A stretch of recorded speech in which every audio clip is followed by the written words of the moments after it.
All right, we're at 12:31, so with that, we'll start. Welcome everyone to today's webinar.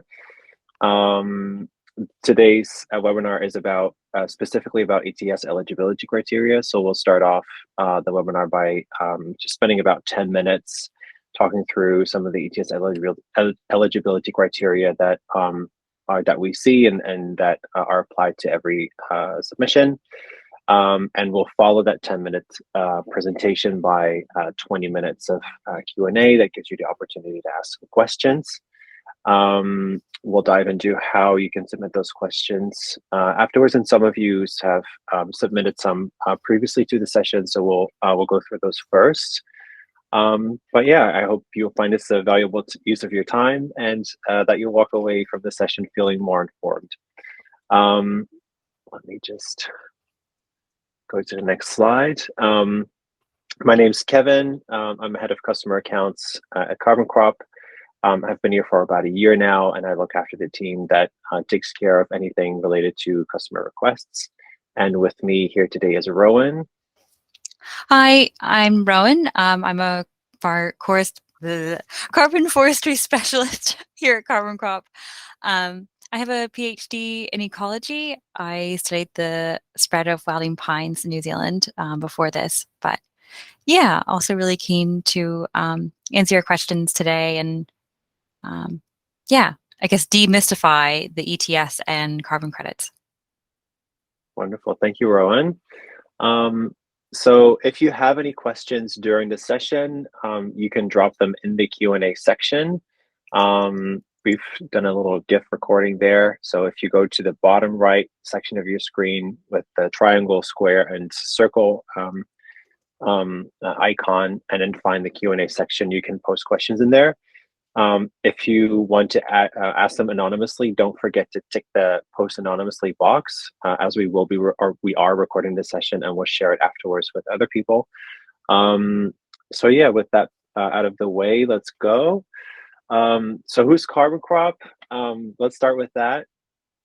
So together with landowners around the world, we're on a mission to pull 1 billion tons of CO2 out of the atmosphere and lock it up in trees.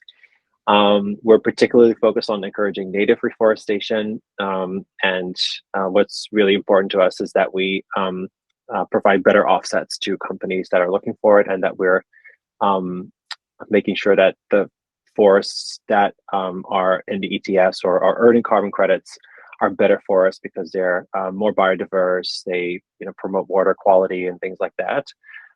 We were founded in 2020. We're a spinoff of the Nelson Artificial Intelligence Institute.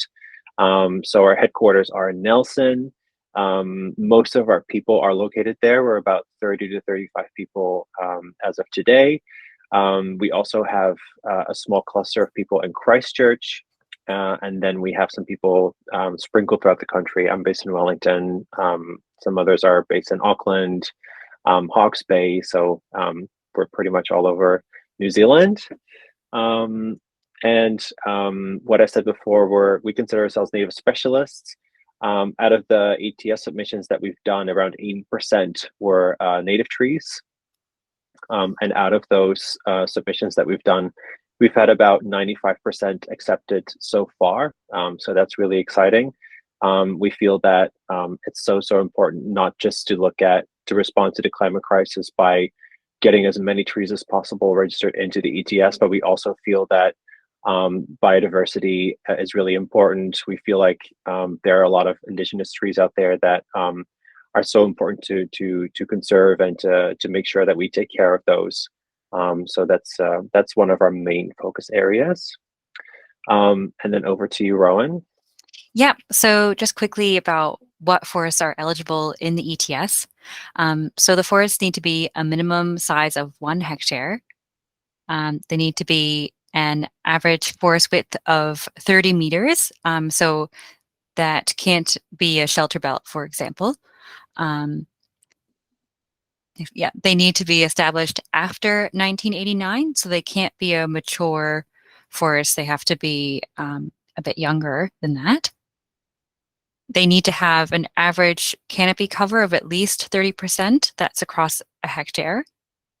And finally, the trees need to be at least 5 meters tall. And so there are different types of trees. Oh, next slide, Kevin. That are eligible for the ETS. So on the left side of the slide, we can see a beautiful totara tree. So indigenous trees are eligible for the ETS. On the right-hand side of the slide, there's a pine tree. So exotic trees are also eligible. In the ETS, there are 5 types of forests which are eligible. So the first is indigenous forest. So it just basically includes all types of native trees. There's also Pinus radiata, which is the most commonly planted pine tree in New Zealand.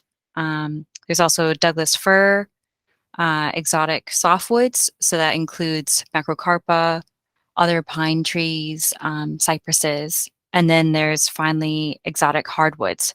So those are usually deciduous exotic trees such as oak trees. And yeah, Wonderful. next slide. Oh yeah. Thank you. Yep. Yeah, thanks so much for that information, Rowan. If there's any questions about that, please do make sure to drop them in the Q&A section. With that, we also wanted to raise awareness about the proposed MPI price increases from 2023 onwards.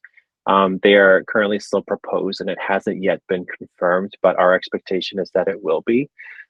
We've made a submission arguing against it, but for what it looks like now, it looks like those prices will increase from January 2023. Currently, it doesn't matter how large the forest is that's being submitted to the MPI. They charge an overall application fee of $562 and a couple of cents. From the 1st of January, they are proposed to increase, and the increase is gradual. So based on the number of hectares of eligible forest that's being submitted, where the smallest or the lowest tier is 0 to 49 hectares, and that's $1,815, up to the largest tier or the largest tier, which is 500 plus. That will go up to $4,125. So that's about 3 to 7-fold increase of those prices. So that being said, I think the best bet that you have is to get in before that. That means that any contracts with us would have to be signed prior to the 30th of November. So that's maybe a good one to end the slide with, as it's something very relevant and will come up very shortly.